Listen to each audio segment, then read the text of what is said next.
Welcome to It's Meseidy, honest conversations for freedom-minded women.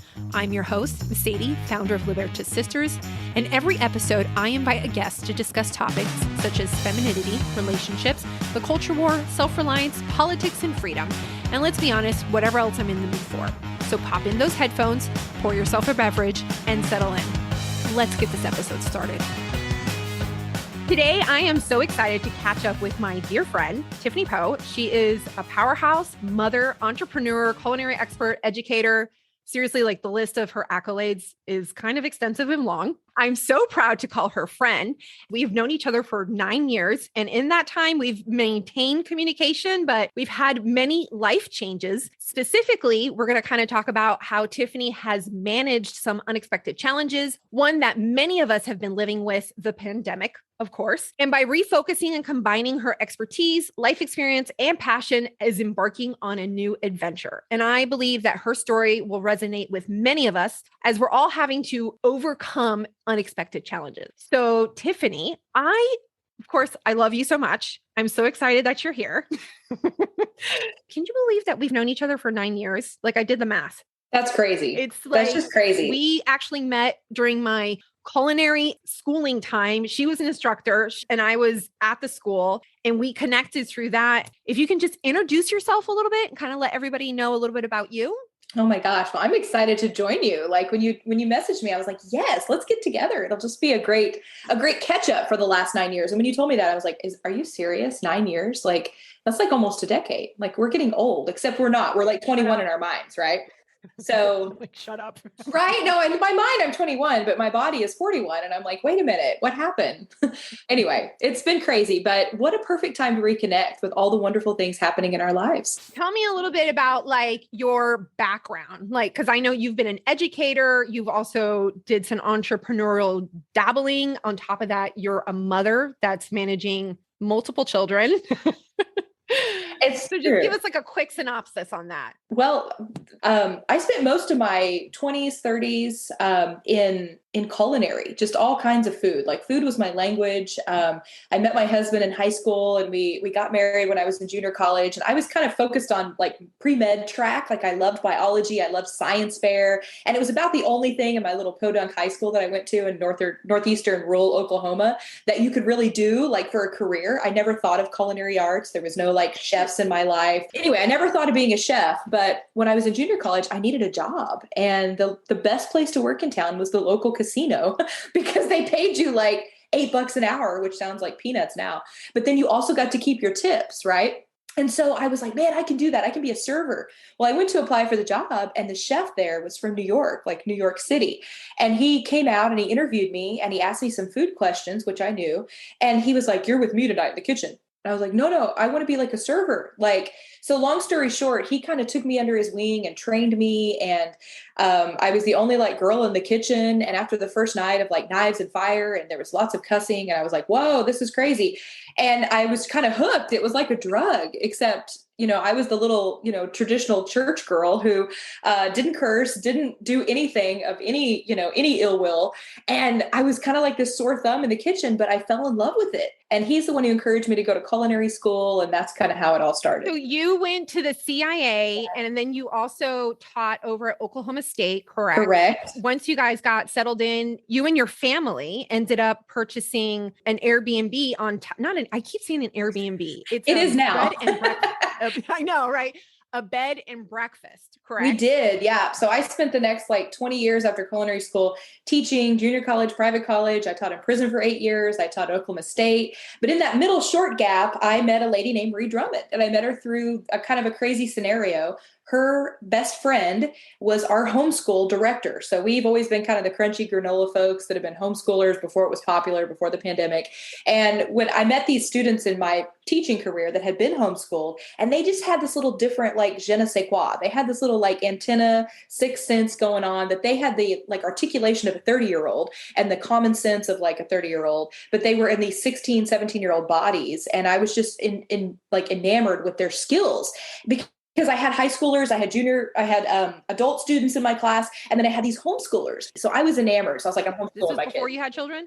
Yes, before I had children. Okay. these kids inspired you to homeschool. Yes. And then that's how I met Reed Drummond. And so everything in our lives connect, right? It's like all the boxes touch each other. And it's always amazing what comes out of the boxes and start to get to know each other, right? And so we moved to Tulsa from the farm and we met Reed Drummond through a mutual friend. And that's what started kind of this little intermediate session of working for the Food Network for 5 years, filming with her. That's when you and I met. That's when we did all this crazy food media projects that kind of launched us into areas that were like, in Oklahoma, are you kidding me? So we got to work with all these cool people. And then after like 500 versions of coleslaw, I was like, I can't do this anymore. So I had also finished 500 versions of coleslaw.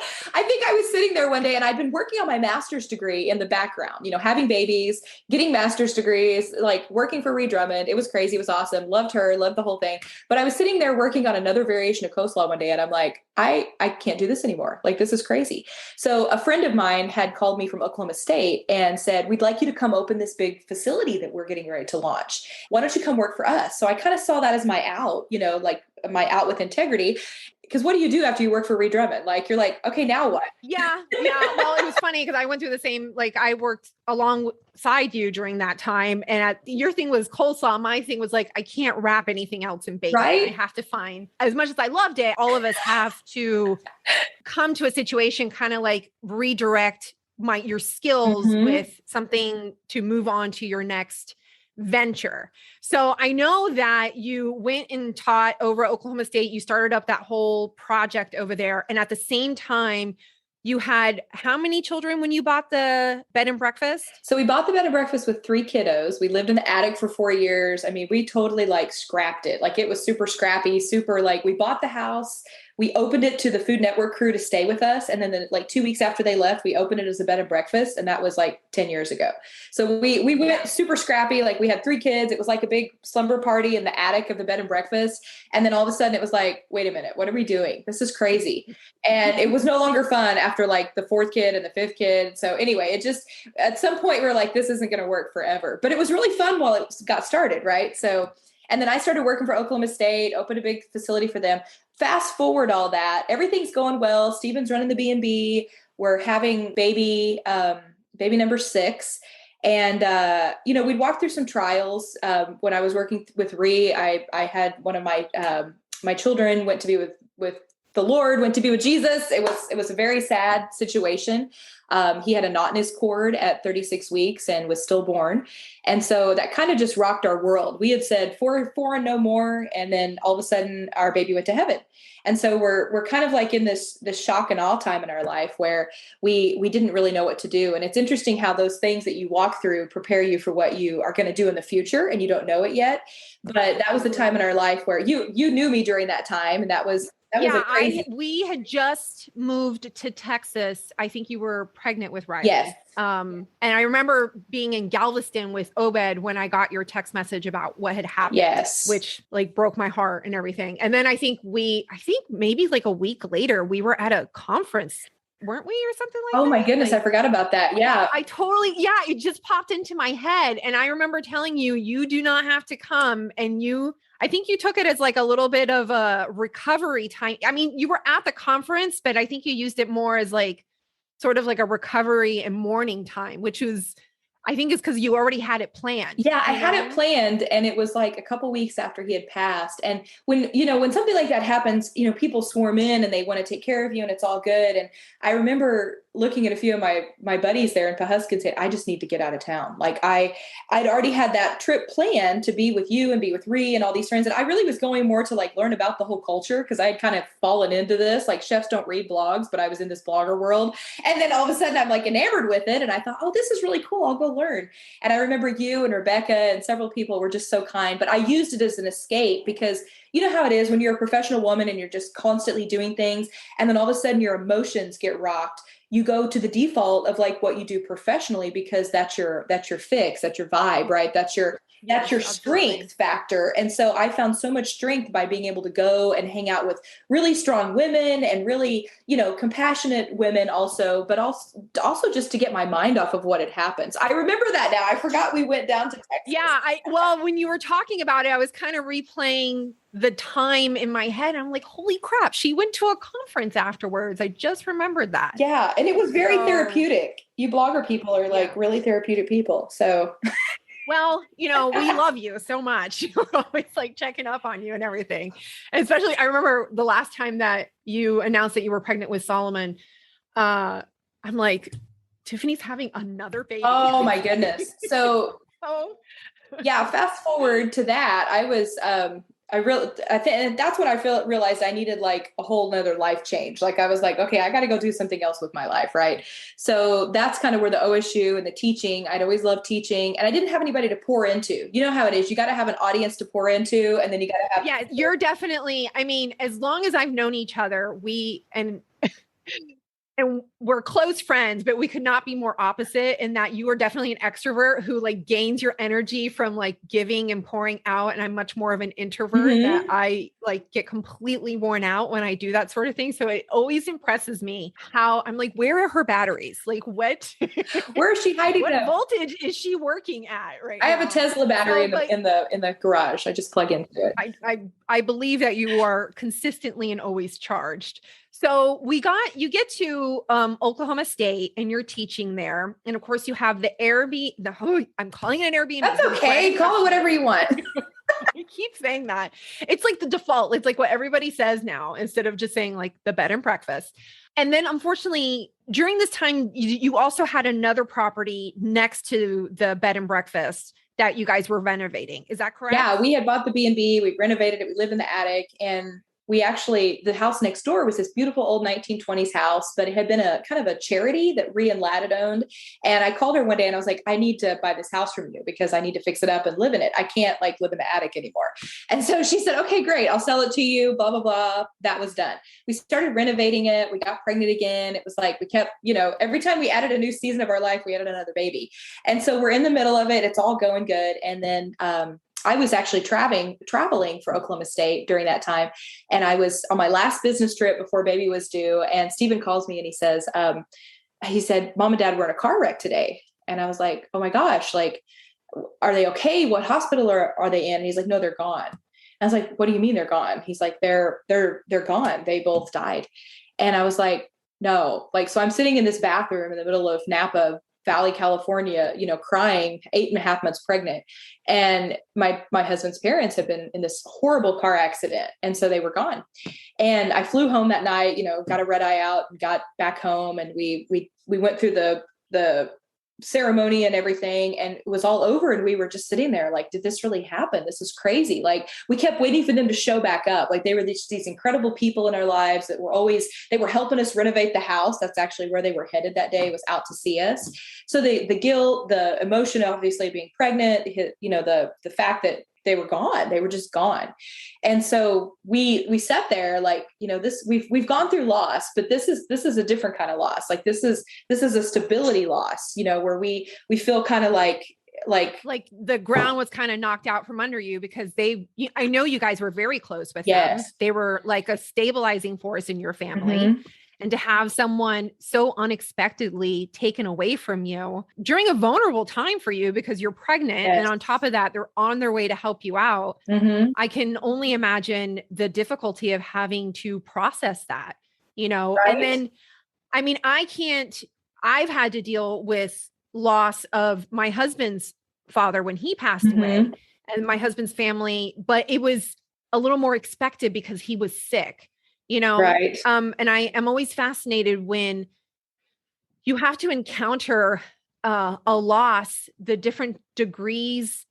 A loss is always devastating, but there are different degrees of loss when it's someone that dies at 96 years old versus someone who is suddenly succumbed to cancer in a matter of 6 months versus somebody who dies in a car accident when they were completely healthy and on the way to come and visit you. Right. So you're right. There are all these different facets of loss, and all of them have an equal, play in your heart and the way that you process. But it's like you get, they could almost represent different pillars in our life, right? It was like, this was a pillar that just got slammed out and then the roof fell in, kind of thing.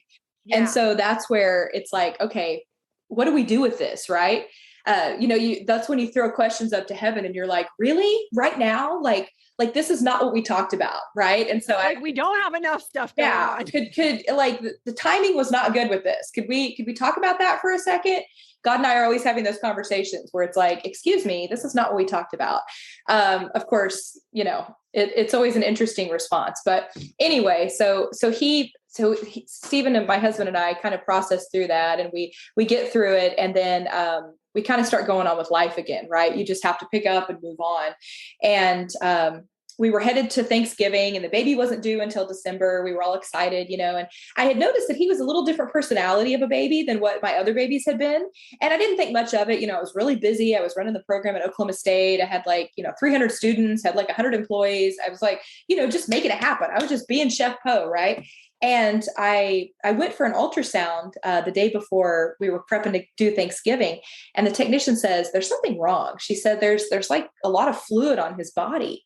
And we were like, what do you mean there's something wrong? That's the last thing you want to hear, right? Yeah, that's not exactly how you want to have one of your natal visits go. No, I'm like, girlfriend, I have a turkey in the back. Like we've got to get ready for Thanksgiving. Well, she's like, no, you need to go to the hospital and get a second opinion. So we did. We went to the big hospital here in Tulsa that has a children's facility. And they, sure enough, they confirmed, they're like, yeah, he's really sick. He has something that they call hydrops, and you need to be delivered immediately. And so I've had this in my mind. I'd already had a water birth. I'd had all these crunchy granola birth, experiences in my background. And I'm like, no, you don't understand. We can't, obviously I wanted him to be as healthy as possible. But in my mind, I had already prepared myself mentally for this other thing. And well, it's not only that, but do you find yourself are you challenged sometimes with, you have an expectation and a plan, and if the plan does not go, do you find yourself, are you someone that I have a plan, I'm sticking to the plan is a go? Or you're like, well, I have a general outline of how things are going to go, and if something changes, it's okay. Where would you put yourself? In what category would you put yourself? Well, I'm an Enneagram 8 with a wing of 3 and 7. So if that tells you anything. That's so funny. I actually recently did an Enneagram just because I had a girlfriend and she was really into it. Yeah. And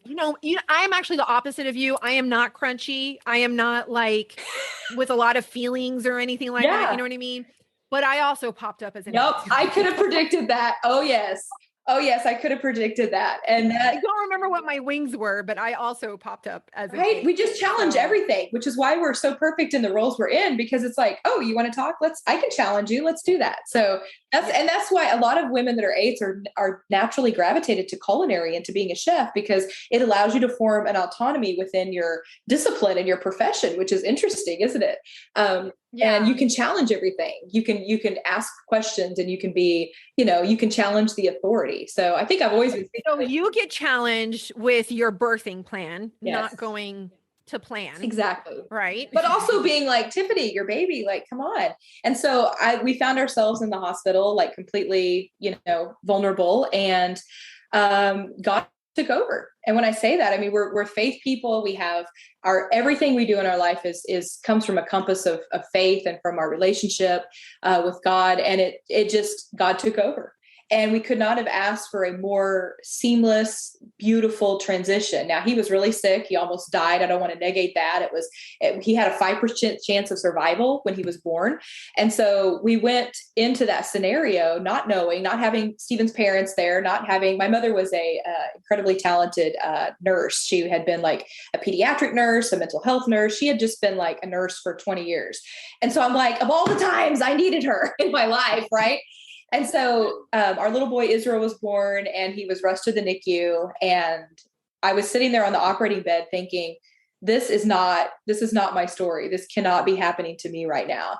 And I was taken to recovery, and Stephen went with the baby. And long story short, I remember going back into the hospital room after I had gotten I called the doctor, and I was like, I got to get out of this bed. What do I have to do? He's like, well, you have to use the bathroom, and you have to have these things checked off, and then you can leave. And I'm like 24 hours out. I'm like, I got to get out of this hospital room, like whatever it takes. So I got up, got dressed, took a shower, used the bathroom, fixed my hair, put on my fake eyelashes, called the doctor back in. I was like, dude, I'm ready to go. And he looked at me and he was like, okay, I have no legal. You're like, you have set a goal for me, right? And I will accomplish this goal. Right. So I left. I took my bedpan and I left, and I was like, I got to go see my son. And I walked in and he was so connected to things and so just in a place of like, he looked like an alien. It was just crazy. And I looked at him and I was like, that can't be my baby. There was nothing that happened in the birthing process for there to be an attachment. And then when I saw him, I was like, that can't be my baby. That I know I had a baby, but like, that can't be him. I mean, he was so attached to everything. It was just crazy. So I couldn't even touch him. That's how sick he was. And so that started a journey that lasted 92 days where it was like literally every day we were fighting for his life. And so it just, it changes you when you walk through something that's like, you have no control over it. And I think that was the hardest thing for me. I went from being in charge of all these things and having, feeling like you have some kind of handle on what happens on your day-to-day reality of your life, to being completely vulnerable and having no control over anything that happens in your life, and being thrown into this situation where you literally have to be like on your knees, pleading with God to save your baby. And well, so and then, mentioning extremes, right? Yeah. And then one of the things that I know that for a long time, you guys in regards to health insurance were independent and you only had like catastrophic coverage. Mm-hmm. But this time you were over at the college. So you had you had insurance at the time, correct? Right. Yeah. When you're a serial entrepreneur, you have to figure your own thing out, obviously, on insurance. And it's always really expensive and it's never ideal. And so you just have to carry like whatever you can afford. Right. But this scenario in my life, I was like, oh my gosh, thank God I had amazing, coverage. And because I worked for the university, I had really great coverage. In fact, one of the best policies in the state. And so I could just almost be at like ease that everything was going to be taken care of. I was on a paid maternity leave. I was on this. So you feel so grateful for those scenarios, especially when you don't have them in your career sometimes. And you're so grateful for that. But then at the same time, it has these dependency to it too, where you're like, oh my gosh, this is, I'm grateful for this, but at the same time, like I'm completely dependent on this too. And so, talking both ways, it's just very humbling in a lot of ways to be in that situation. And so, good news that he did really well. He continued. Well, and he looks great. Like I see pictures of him all the time. Gosh. He's absolutely adorable. I love his haircut, by the way, because he's so like his little like mohawk situation is so cute. He's got his own personality going on. But we left with the tank of oxygen and we left with the feeding tube, but by golly, we left. And I told the doctor that when he first came in, I was like, dude, we're leaving this hospital. And he looked at me like, no, your son is like 2 shakes away from death. I'm like, no, you don't understand. And so it was a battle on a lot of levels. It was a physical, emotional, mental, spiritual, and all kinds of other battles. But it was one that now we get to tell and talk about because to this day, he's still the only baby with high drops who also has Down syndrome, who also has like all these other things that's ever left the hospital. And so it's kind of a miracle. Like it went from 5% to like, oh no, I'm going to live my life and show all of you that it can be done. And so, and I know that for you, your faith had to have a huge part of that entire journey and just having that strength to kind of like navigate through something like that too. Absolutely. Yeah. Yeah. There was so many moments downstairs in the chapel where God and I were having a very heated discussion. And I like to think that I won, but I didn't. No. It was more of like, are you done throwing your little fit yet? Like, are you done? Like, are you going to trust me? And for real, that's pretty much the whole 92 days. It was a battle of trust. Like, are you going to give in to fear? And are you going to trust what you see in front of you, which could be a whole nother blog, or a whole nother podcast.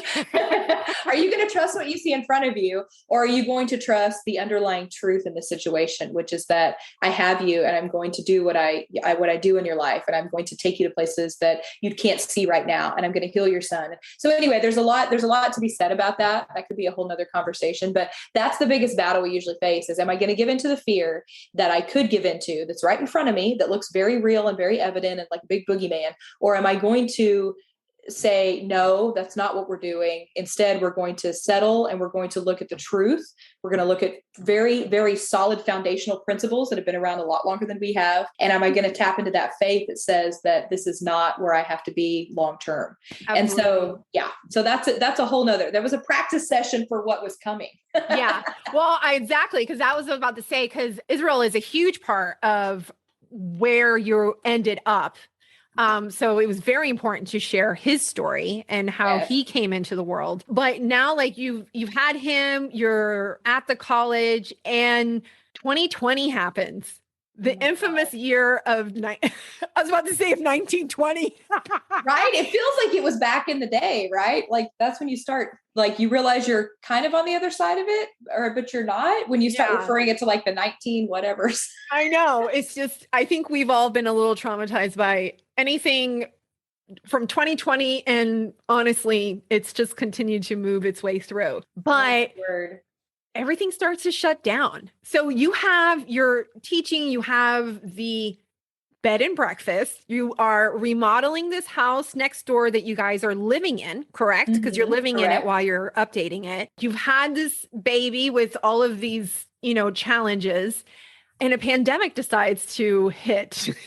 Right. Well, 2019 was super pivotal because my mentor left the university, the gentleman who had really mentored me and called me there and gave me carte blanche and had really just developed a season of my professional career that I will always just cherish, because he gave me the opportunity to really do what I'm gifted in. Yeah, I've always had these incredibly eccentric male mentors in my life. I've had like Reed Drummond, which is like, this epitome of motherhood and business and all these things. And then I have had all these eccentric male mentors in my life that I'm like, how did I get to be mentored by you? So, things change up at Oklahoma State, right? Yes, things change up. Before. He leaves. I'm kind of like had it with the same old thing. Like it goes back to this. You can't really create models that align with who you are personally unless you create them yourself. Like you can play in other people's models for a while. And I thought that this teaching at Oklahoma State or teaching at the university level would be this like incredible experience. And it was in so many ways, but it was also an institution that was founded on very old principles that don't make any sense. And there's a lot of ivory ship towers. That is really hard to redirect or, move around. There's a lot of rules that don't make sense. And it reminds me a lot of government in many ways because there's a lot of bureaucracy, but then anybody who shows up and wants to change it, like they didn't know what to do with me. I'm like this crazy woman with lots of energy who has, industry experience, but also has this educational credibility, who has like a million children and wants to argue with everybody because they don't know what they're talking about. They haven't actually had real jobs in like 25 years. And then I go in and show them like a new way of doing it, which the students love. And so they had no idea what to do with me. And I knew I wasn't going to be there a long time, which they could not wrap their head around why I would not want to spend 25 years there and retire on the pension and all these things. I was like, no, I have a job. I'm here to do it. I will be training my replacement and then I'll be on to my next project. And that like scrambled their academic brain. Like they did not know what to do with that at all. Funny. It was really funny, but my mentor got it. Like he was a businessman. He understood me. Okay. So let me make sure I word this correctly. Cause like, nobody's like, would you say the pandemic was a good thing? Like, that's not what I'm saying. What I'm saying, but with the pandemic happening, and then you're at an academic institution, which they cut classes. You can't really do any kind of cooking courses or anything like that through Zoom. No, so I wasn't actually at the university when the pandemic hit. So I left the university and was offered a job through a corporate partner. So I went back to corporate world. I saw my exit strategy, and my mentor had left. I saw my exit strategy from the university because it's kind of hard. Like after you've done that, like what else do you do? Right. So one of my corporate partners had approached me about becoming their new senior corporate chef. And so I actually left the university about a year before the pandemic hit. So I was working corporately and I was the senior corporate chef for a big company in Oklahoma City. So it was one of those jobs, like it was like I'd worked 20 years to be able to even apply for that job. So when I got it, I kind of sat there like, oh my gosh, this really happened. Oh my word. Like I just got this really cool corporate job. Like I didn't even realize that this could happen in my life. Like, wow, I was kind of in shock. Right. And so anyway, so that happened after the university, and that allowed me to segue into where I was working from home, but I traveled a lot. And I was leading some really fun projects with the company. In fact, right before the pandemic hit, I had just turned 40. I was feeling all like, like sassy. And, you're in your prime. Everything's going great. I had just bought this beautiful home. I was like very excited. Stephen and I had moved into a new season of our life and things were going really well. I felt like everything was really good. The company was growing and we were doing all these fun things. And I literally put together a conference out in Napa Valley, California for all these leaders. And so in February of 2020, I'm in Napa Valley with like leaders from all over the country in this cool conference that I had organized on creativity and innovation in our industry. There were certified master chefs there. There were people from Google. There were people from like all over the place. And I felt, oh my gosh, this is it. This is what I've been working my whole career for. And it was like I was on top of the world. And then I'm literally on a conference call at my desk at my home office. And this is fast forward. This was February. And then the pandemic hit. I was in Seattle actually during like the hotspot time when everybody was like, here's all I'm like, oh crap, everybody's got COVID. Anyway, I was in Seattle when it all hit. And then a month later, I'm sitting at my home office hosting another big webinar with chefs. And I'm on a call with like 100 chefs from industry. And I'm leading the conference call and I get a call from my vice president. And she comes on the phone and she says, Chef Poe, she says, I just got a call myself, but she said, I'm really sorry to inform you, but we have to eliminate like your culinary team. Like we lost a huge chunk off our bottom line, like millions of dollars. Every restaurant in America closed last month with the pandemic. And I was literally on a conference call talking about how to navigate through the pandemic. And my vice president getting laid off. Yeah. And she lays me off. And I'm like, you probably have no idea what I'm doing right now, do you? She's like, no, but your computer will turn off in about 5 minutes. And like, you'll need to ship us back your cell phone and your iPad and your computer and all these things. And I'm really sorry. Like, this is not something I chose, but I've been given like, they laid off like tons of departments that day. It wasn't just me. Yeah. But I sat there and I got off the phone with her, still all queued up on a webinar. And I just sat there and I was like, this can't be happening. Like I went back to all the other times in my life where I was like, this can't be happening. This can't be happening. And I sat there for a minute. I took like 30 seconds to myself and I was like, okay, God, this is either the best day of my life or this is the worst day of my life. And I'm going to go with the first because I really don't have any other options. Right. Like I can't sit here and pout. So it's like, do I let myself be beaten by this unexpected, what are you going to do? You know what I mean? Right. And I think it's very specific. You're either a person that will let yourself be ruled by the negative outcomes that are outside of your control, or you're going to be like, okay, so this happened to me. What aspect can I take control of to either mitigate what's happening or take control and not let it rule me? So true. And all that you just said flashed through my brain at the same time.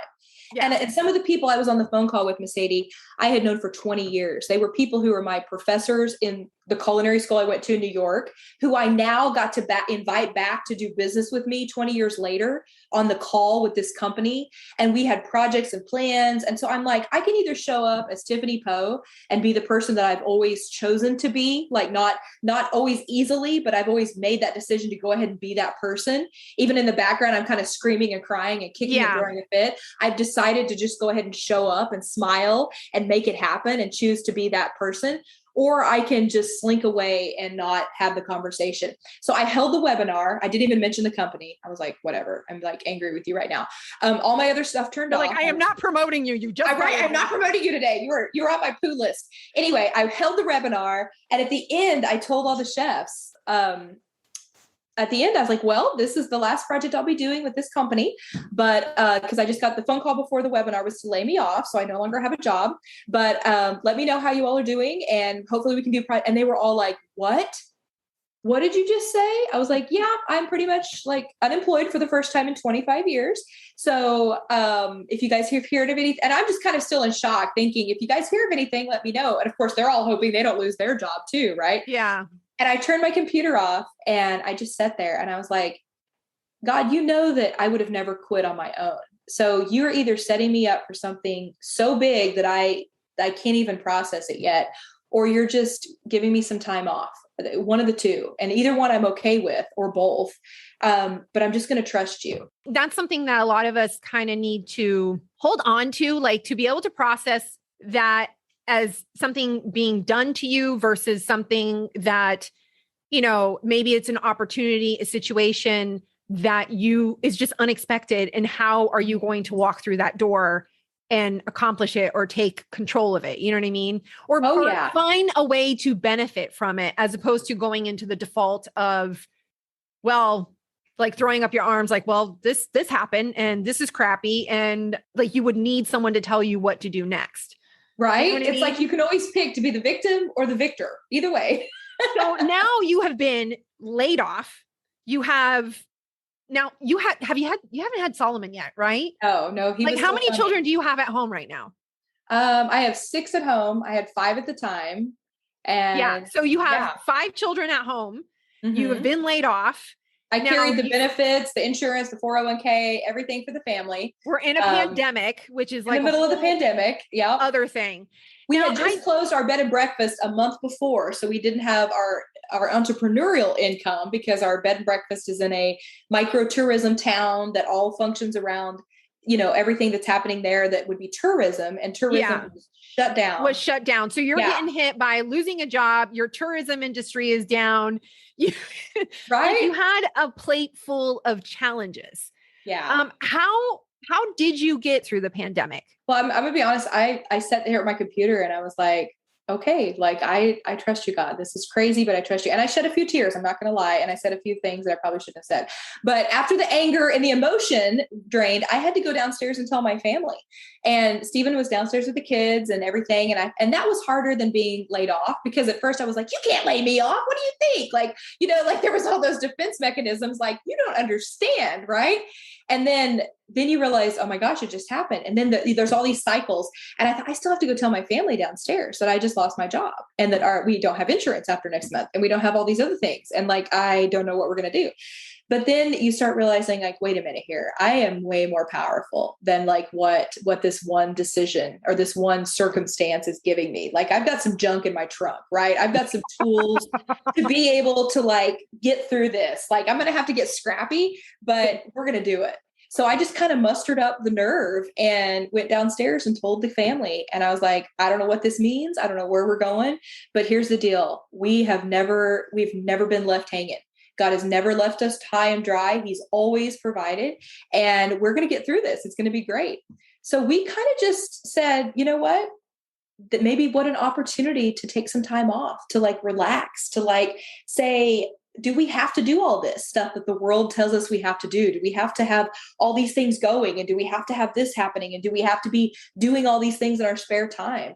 And I think a lot of us end up in that kind of where you're automatically just kind of running that wheel of this is what is expected of us within society. We're expected to have this job. We're expected to do the same thing for a long, you know what I mean? And, and we've also, I think, kind of been conditioned lately to have a fear of going outside of our comfort zones. Oh, so true. You know what I mean? And that fear will limit your abilities and your capabilities. And so for some of us, I like to think that unfortunately with this pandemic, we have been forced into having to kind of reassess what's normal, what's expected, and to kind of like, redefine what is best and most fulfilling for us as individuals, as opposed to like what's normal and what's expected as a society or as a collective. It's true, because the culture tells you one thing, and then you're like, well, I don't necessarily want to be a part of that whole program because I don't like the results that they're getting. So how do I make my own decision and filter through the nonsense to get through something that would actually work for my family, or would actually work like long-term? Like, what are some timeless principles here that like we're missing? Because I feel like we throw the baby out with the bathwater, right? That's a country terminology, but it's true, because we throw everything out and we think we can create these new models using old material. And it's like, sometimes you got to get rid of the old material, and you really have to like start over and figure out what's valuable. You're so right. Right. And that is definitely a theme that I have been seeing consistently over the last 4 or 5 years. And now it's just kind of like on this supercharged path, which is for me, it's really something that I'm always vocalizing, like on my social media platforms and anything like that. You are no longer bound by what society tells you need to do, especially as women. And granted, I'm not of the belief that you can have it all without sacrificing one at some point. You know what I mean? And I think that's an unrealistic expectation, but we shouldn't be told like, this is where your most value is at by society. Like, I think that's really something that we can determine. We are totally capable of determining for ourselves. Absolutely. Yeah. Absolutely. And so that I'm very passionate about sharing that message, which is one of the reasons I even wanted to start this podcast, was to interview other women that kind of like I don't care what you do. The point is that you do whatever fulfills you, not what is expected of you. Yes. So true. yeah. So true. And at this point, like now you are without a job, you've told your family, you have all of this going on. It's 2020. It's 2020. And I'm like, so wait a minute. That alone, just by saying it's 2020, like everybody can fill in all the gaps of everything else that's going on during that time. And you guys get an idea. Well, we had to manage expectations, right? In 2020, we had this expectation it was going to be the best year of our lives. And then for most of us, it ended up being this psychotic roller coaster. And so when you're managing that expectation, you're like, okay, now what? Are we going up? Are we going down? So we just said, you know what? Peace, be still, right? This was kind of like, that was what we decided to say over that season, was we were just going to step back for a second, put the world on pause and say, what now? And when you do that, a lot of magical things start happening in your life. Like when you stop and you say no to the cycle, to the hamster wheel, the rat race, the little gerbils, thing that like you said, the societal expectations. When you say no, thank you, and you close that window, all of a sudden you're sitting by the fire, having a cup of coffee going, okay, what is life really meant to be about? And so for me, it was this almost like 20 years of go, make it happen, do this, get this degree, get this certification, follow this person, do this, take this opportunity. Like it was a busy 20 years. Like I looked back, I wrote out everything I did in 20 years and I spent some time reflecting and I was like in shock. I was like, oh my gosh, that was crazy. I do not want the next 20 years to look like that. I don't want the next thing that I do with my life and my time and my skills and my talents and all these babies, I don't want that to look crazy. I want it to make sense. I want it to be meaningful. It's almost like you need to have, I think in society right now, we are so inundated with information, social media, just like this constant barrage of like being told things that it almost like numbs your mind to be able to, and then busy life in general, because everybody has a busy life. And it almost seems like the busier and the more packed your calendar and your schedule is, it's interpreted as being like the more successful you are or the more accomplished you are, And I think that was a time for everyone to just, we were forced to be quiet and kind of like be reflective, because there was really nothing else that you could do. No. And so like, it's an interesting perspective for you to share that if the pandemic hadn't happened, you wouldn't really have had an opportunity to like be quiet, you know what I mean? Or be still and kind of reflect on what is my next journey and like, what do I want my life to look like? So because it's a fix. It's a fix that you get into. And we were told that back in the 90s, the 80s and 90s, when we were growing up, like that was the measure of success, right? How many things you could do or what you could be. And all these parameters that were almost designed by somebody who didn't get it anyway, right? I'm like, who designed this parameter? Like they obviously were not competent in like true success, but they came up with this idea and then they sold it to us, for a bill of goods. And you realize like, wait a minute, that didn't work super well. I'm unemployed and I'm sitting here and I have all these credentials and qualifications. And I did try to go back. I went ahead and I was like, well, maybe I should just go get another job, right? Like there's people hiring. And I probably interviewed with like 10 different people and everything felt like the same version of meatloaf. And it was like, I could have went and worked for. I love your analogy is like with food, the same version of meatloaf. Right?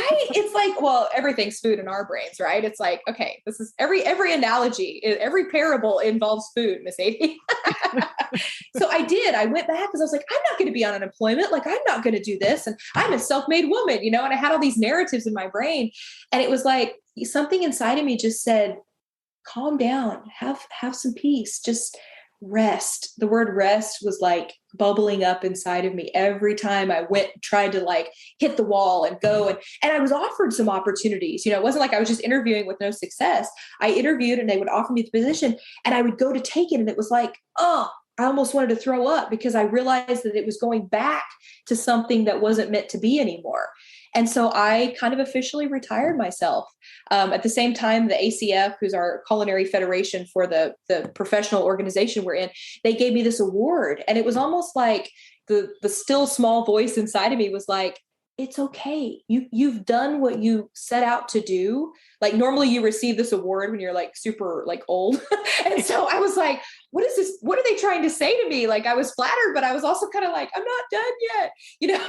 Like I felt like there was still more in me, but there was like everything in my life, everything that was coming at me in that quiet place was like, just relax. It's going to be fine. I have new things for you. And so as I got quiet, like you said, it was like, I started asking myself, what do you really want, Tiffany? Like, what do you really want in your heart? What have you said no to for yourself so many times so that you could be this person, so you could be this success matrix, or you could be Chef Poe, or you could make things happen or accomplish big projects, or you could design models, or all these kind of like masculine, objectives. What do you really want to do? Because you've had to make some sacrifices, like you said, over here to be able to be this person. So what does your heart really want? What does your spirit want? What does your soul want? And so I just took some time off. I took a true sabbatical, and I just said, you know what, we got rid of some things we had that were burdensome financially. We sold some things. And I just said, you know what, such a time as this.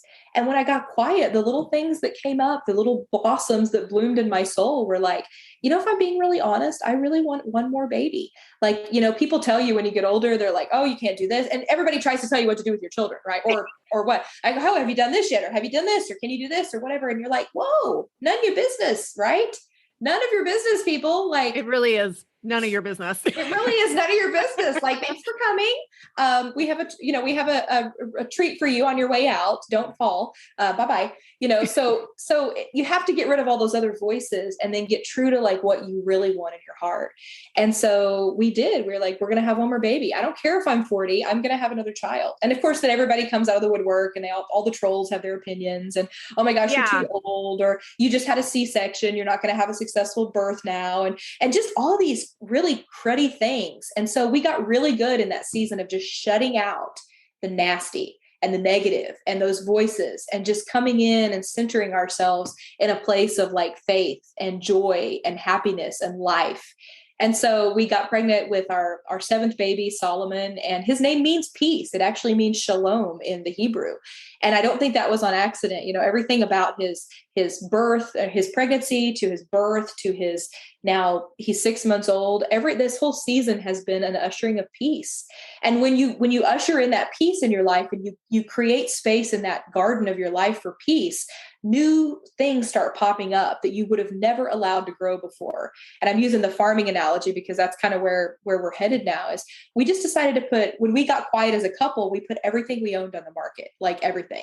The house that I thought I had to live in, for the rest of my life. When I bought the house I'm living in now, I was like, I'm going to live here forever. This is like my dream home. Like, so at this point, you have the bed and breakfast, you have the property that's next to the bed and breakfast. You had bought a home down in Tulsa, correct? In Tulsa, so that our little Israel could go to a school here called the Little Lighthouse. There was a big motive for us to move back to Tulsa because he had therapy and doctors and stuff. And so we would have stayed in Pawhuska in the Pioneer. Yeah, but that is like an hour and a half drive. It's an hour and a half. We would have stayed there forever had Israel not come into our life. And so because he came into our life, we decided that like our best place was to be back somewhere where there was doctors and therapists and schools and things that he could really become who he needs to be.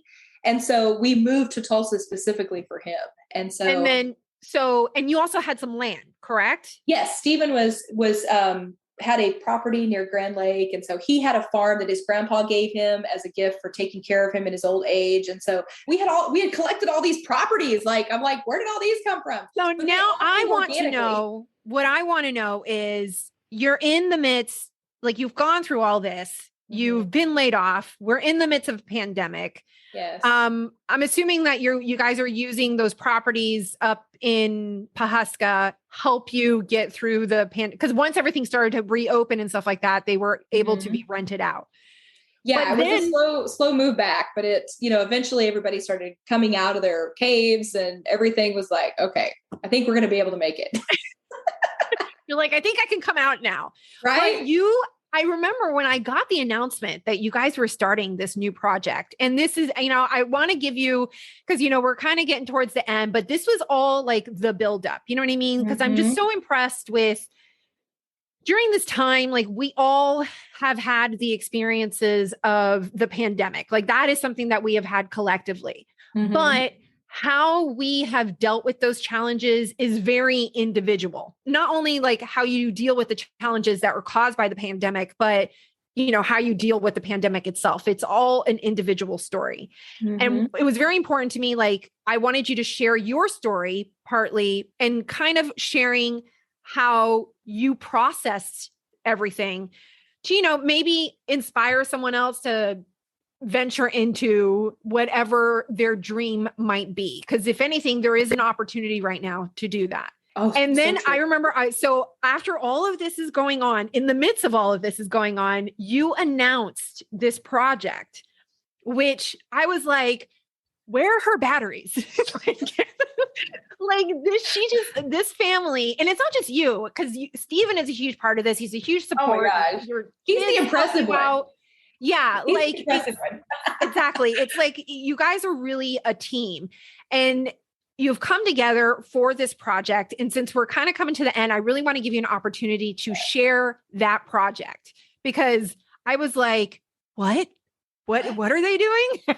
Well, the best things come out of like Crazyville, right? I mean, when you get quiet and you start going, okay, what now? Like, what is the real purpose behind all of this? Because sometimes that fix, that high is so overwhelming that you can't get to the root of the problem. And I think so many things that are happening right now in our world are because people aren't dealing with the root problem or because they don't want to address the root problem, right? Or everything happens in that sphere. Like we see it, but it's really happening in our heart, but it's really happening much deeper than that. And then we don't want to acknowledge it because we don't ever want to talk about the ooey gooey stuff, right? We don't want to talk about stuff the that makes you uncomfortable. It makes people uncomfortable, but it's like, it's like, that's the real conversation. And then when you start having those conversations, you don't want to have the other conversations anymore. You don't want to talk about what Susie Joe, wore yesterday. You want to talk about what's going on in your heart, right? What's happening under the surface. And those are the meaningful conversations. And so we were down in the Ozarks, down in Branson. That's where we had always gone to heal, right? You heal in different ways when you go through crazy stuff in life. And for us, it's about getting quiet and about just enjoying nature and getting outside and all those wonderful things that are just really, really healing to your soul. So we were down in Branson one weekend, and this was before the baby. This was before anything. And I'm just sitting there quietly in this little place that we go. And this piece of property had been for sale for 4 years. Like we had looked at it. We just didn't show up and say, oh, let's buy this. This sounds fun. We'd been drilling over this piece of property for like a serious amount of time. And one of those situations were like, oh, maybe someday when we're like in our 50s or 60s, we'll move down here and retire. Or, those kind of thoughts that you satiate your dreams, right? And you tell yourself, oh, someday when I'm not super busy over here.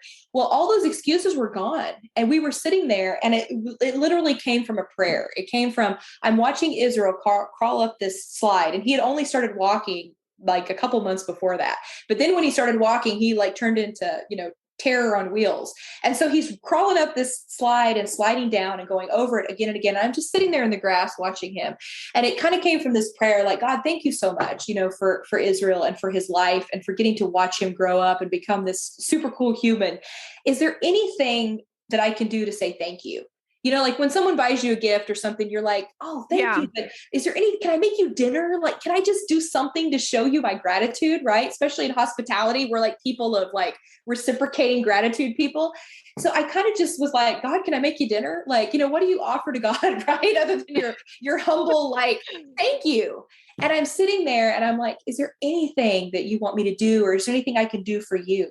And without hesitation, it was like a download from the internet, like a big stinking file from the internet downloaded into my computer on my desktop. And he downloaded this vision and it just came like a flood. It was like I was under a waterfall and it was overwhelming. I began to cry. And I'm not a crier.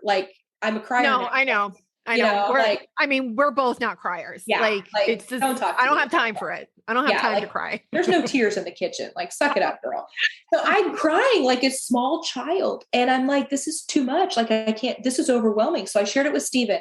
And basically the idea was that the property next door that we had been looking at would become ours, and that we would establish this therapy farm for kids with special needs, and that there would be a place for parents like us who had walked through loss to come in and heal, and that we would get to share this place, that this beautiful piece of property, with other people. Like, for the first time in our lives, we built these businesses for ourselves and we had done all these things, but it was always, with somebody, to make money and to provide for our family. It's like, what if we did something that was like bigger than ourselves, like that we could bring other people in and we could share and we could like really make an impact in other people's lives. And that's the kind of cool stuff that comes when you start going, wait a minute, I no longer have all these other ambitions. What could I do instead? Like you can what focus your energy on something that is much more like close to you, that you Yes. have value, and and that supports the values that you want to, put out into the world. Mhm. So I remember I got the notification. And what is it called? What's the name of it? So the property we bought is on this little road it's just south of Springfield, Missouri, north of Branson. It's in a beautiful part of the Ozarks called Saddlebrook. And it's literally in the middle of the Mark Twain National Forest. Like, it could not be in a more beautiful spot on planet Earth. But it's called, the little road that went up to the property was called Legacy Farm Road. And when the realtor took us up to go on it on this like ATV thing, because it's a wilderness property, I was like, that's it. Oh my gosh, that's it. It's supposed to be called Legacy Farms. And that was kind of, the word legacy just resonated. And so as I came home and fleshed it all out on Canva, I was like, oh my gosh, this is really going to be bigger. And I don't even remember what I put on the proposal, but we went through the process. We ended up getting the property kind of supernaturally. The moment we put an offer in on it, 25 other people tried to buy it, like out from underneath us. And like, you're like, back off. Right. You're like, you're onto something when other people start coming after your dream, So anyway, that was a year ago. And so we own the property now. We've sold some of our properties. We're on track to sell other ones, and we're moving down there to establish this farm. So we're going to live off the land. We're going to turn it into this place where families can come and heal. And I think that after the season we walked through, and of course the other seasons prior to the pandemic, it's overwhelming to think that how something that was meant to be so damaging to someone's life, like where you could lose everything you'd worked for 20 years. Yeah. You're no this, no that, nothing that the world says you have to have, and you lose it all. And then all of a sudden God says, actually, I've got something even better in store for you. Like, I'm going to take you and Stephen's, both your passions, and I'm going to put them into something that you can highlight and minister to other people that have walked through similar things. And so we're super excited. We're living in Crazyville because we're like, okay, like, let's just sell our house and buy a camper and get out there and start doing it. Like, let's just start, making it happen. But my husband and Obed and I have had, the same, similar discussions, Yes. And I think that's just really an example of not only resiliency, but just like self-reliance, where it's like, it's this position that you take of, I'm going to maintain and have control of as much of my life as possible, and make sure that I don't have any dependencies on large corporations or the government or these external entities that if they're providing for me can be taken away the next day. Yeah. You know what I mean? In a moment. Yeah. Without you, you're like, you're going along your life, and then all of a sudden it's gone because it is actually somebody else's. It is not yours. So true. So I just, I am so excited for you guys and your family and this project. And is there any way that people can learn more about it, support it? Say you have an Instagram for Legacy Farms, yes, is that we correct? have Legacy Farms of the Ozarks. So there's a lot of legacy farms out there, as I've been researching, but they're in other states. So we are Legacy Farms of the Ozarks, and we are located just south of Springfield, Missouri, just north of Branson, in the community of Saddlebrook. And so that's where we will physically be, but we will also be kind of going on the road. We're going to do a different take on the nonprofit, where we're going to kind of, because we're entrepreneurial, we don't always want to be asking for money. So since you do have to ask for money when you're nonprofit, we're still going to be doing things that are entrepreneurial to be able to raise that money. So it'll be interesting to see how that all plays out. So It'll be a Well, lot of then fun. I would seriously recommend that anyone who wants to follow Tiffany's journey to follow Legacy Farms of the Ozarks on Instagram. And Yes. also, what is your Tiffany Poe, Chef Poe handle on Instagram? I am at Tiffany Poe, just plain simple Tiffany Poe on Instagram. Okay. And so And you I can would, follow us there as well. yeah, follow her there and kind of follow her along in this journey.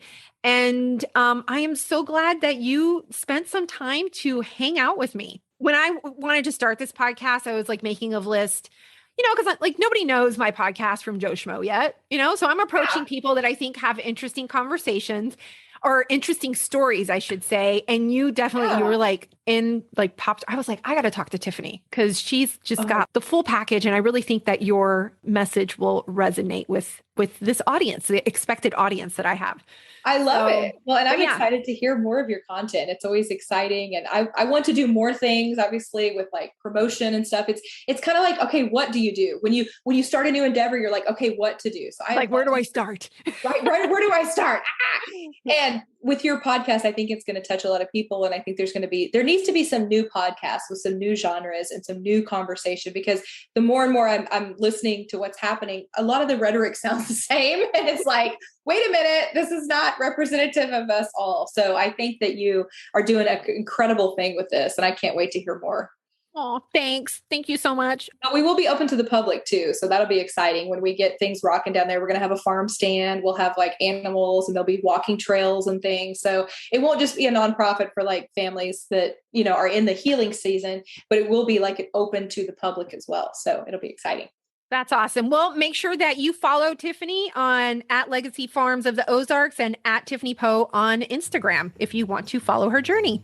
Thanks so much for listening to It's Meseidy, honest conversations for freedom-minded women. You can find the show notes for this episode at Libertas Sisters /It's Meseidy. And if you would like to have conversations like this with other freedom-minded women, visit my website, libertassisters.com, an online community of women founded on the values of femininity, self-reliance, and freedom.